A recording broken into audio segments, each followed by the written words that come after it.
Hola, ¿qué tal amigas y amigos? ¿Cómo están? Es como siempre un placer saludarlos y tenerlos en su canal de Abolaulex, abogado de impuestos. En este video les quiero compartir un tema muy importante y tiene que ver con los préstamos. Un tema que reviste la mayor de la importancia para los contribuyentes, puesto que esto de los préstamos, si no se cumplen con ciertos requisitos, se puede convertir en nuestra peor pesadilla ante el SAT. En una revisión fiscal nos pueden llegar a determinar un crédito fiscal, es decir, un adeudo derivado de un préstamo. Bueno, y ustedes se preguntarán, pero bueno, ¿cómo es posible que me puedan determinar un impuesto, un crédito fiscal de un préstamo si es un dinero que no es mío, no? Es decir, pues en el préstamo tú pides dinero prestado, ya sea una institución financiera, bancaria, alguna institución autorizada de crédito o incluso algún préstamo personal, algún amigo, alguna empresa en donde trabajas, etcétera. Entonces, obviamente te dan ese dinero, pero no es una ganancia para el contribuyente. Este dinero que te están dando, pues bueno, tú lo tienes que regresar. Tú lo tienes que en determinado tiempo, según los plazos que hayas establecido, los tienes que pagar. Y bueno, y esto pues de ninguna manera se considera una ganancia, ¿no? Entonces, pues bueno, los préstamos es lo más común que se da en la cotidianidad, en la vida comercial. Bueno, muchas de las actividades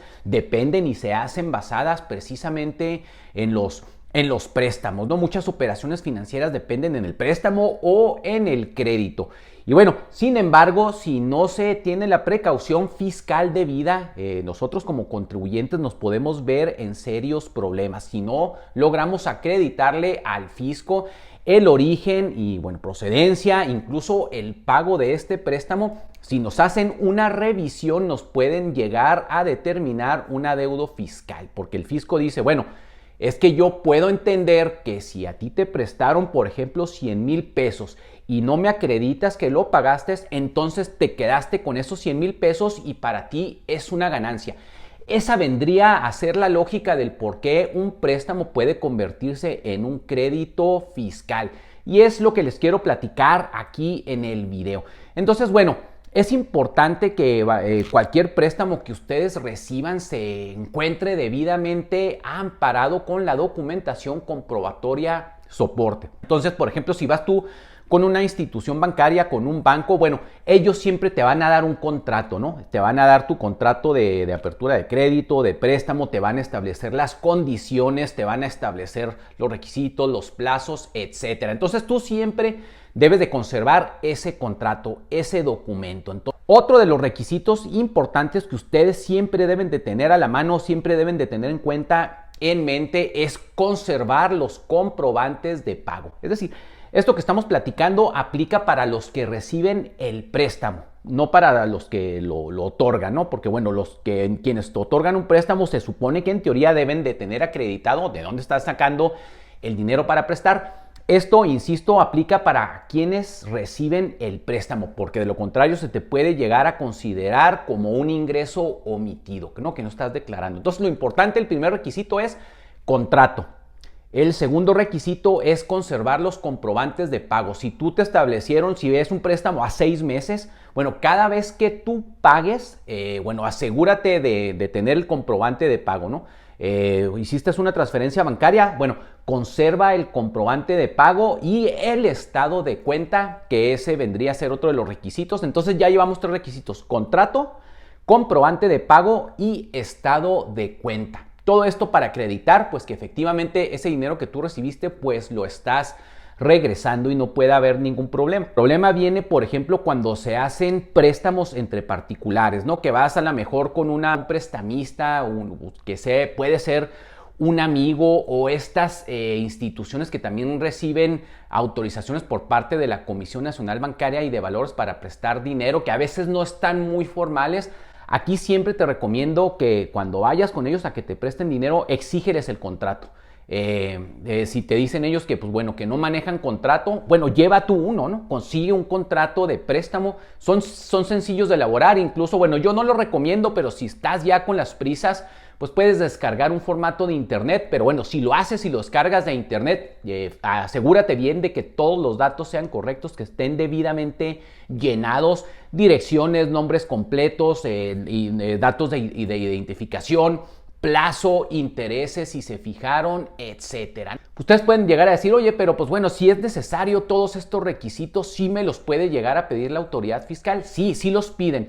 Por eso te digo que muchas veces incluso me ha tocado, muchos clientes, me ha tocado defender y atender muchas visitas domiciliarias, revisiones de gabinete, en donde les piden que acrediten el préstamo y muchas veces incluso proporcionando el contrato.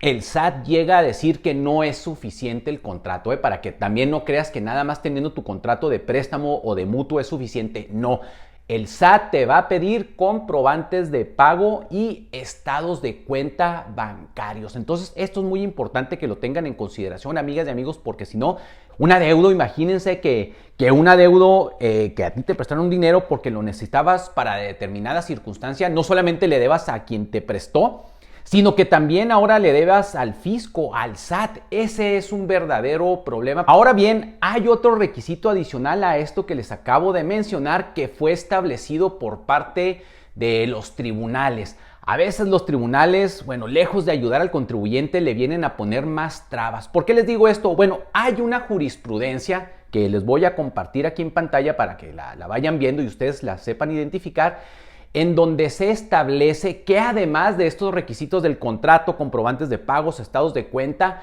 para que el contrato de un préstamo de mutuo tenga validez, debe de tener fecha cierta. Y bueno, ¿qué es esto de la fecha cierta? Bueno, se viene a establecer que la fecha cierta se le da a un documento cuando es certificado ante algún funcionario que tenga fe pública.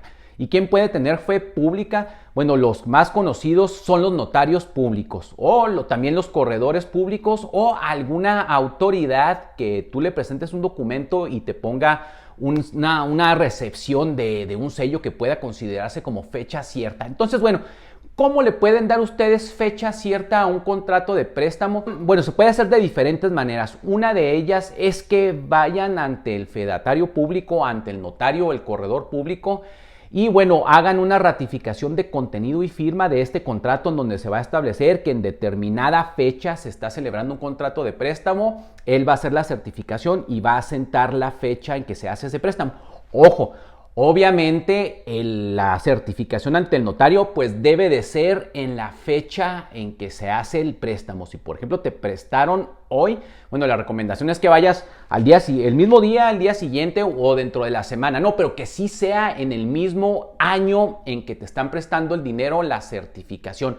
Porque de nada te va a servir si, por ejemplo, te hicieron un préstamo en el 2020 y lo estás certificando hasta el 2022-2023, porque te va a decir la autoridad fiscal que para efectos fiscales lo debe de hacer precisamente en el ejercicio fiscal. Entonces, esa es la primera recomendación. Esto que les menciono de la ratificación de contenido y firma puede resultar costoso ante el notario, ¿no? Les digo, esa ratificación de contenido y firma por lo general se hace en escritura pública, pero bueno, también se puede hacer con una certificación como si fuera una copia certificada. Aquí lo que yo les recomiendo es que el contrato original lo lleven ustedes ante el notario público y le pidan que les haga una copia certificada.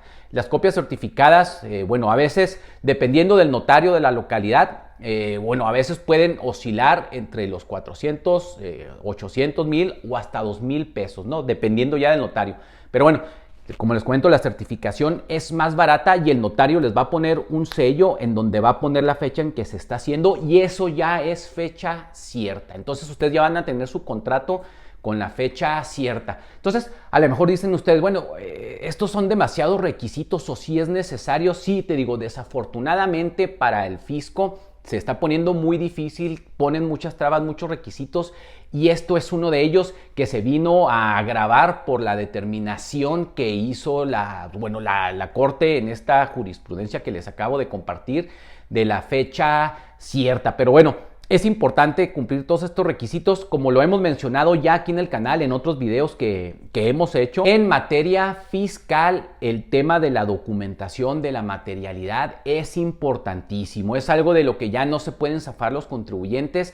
en materia fiscal, aparte de la contabilidad, deben de cumplirse con una serie de requisitos adicionales a veces a lo contable, ¿no? Y son estos que les acabo de mencionar. Pero bueno, amigas y amigos, ese fue el tema que quise abordar con ustedes aquí en el video. Espero que les haya quedado claro y que les sirvan estas recomendaciones para cuando ustedes lleven a cabo un préstamo. Si no, bueno, los invito a que ahí en la sección de comentarios nos dejen cualquier duda o inquietud o comentario que tengan y trataremos de responderlo. O incluso los invito a que si ustedes quieren hacernos una consulta más a fondo, lo pueden hacer en nuestra página web en www.abolaulex.com.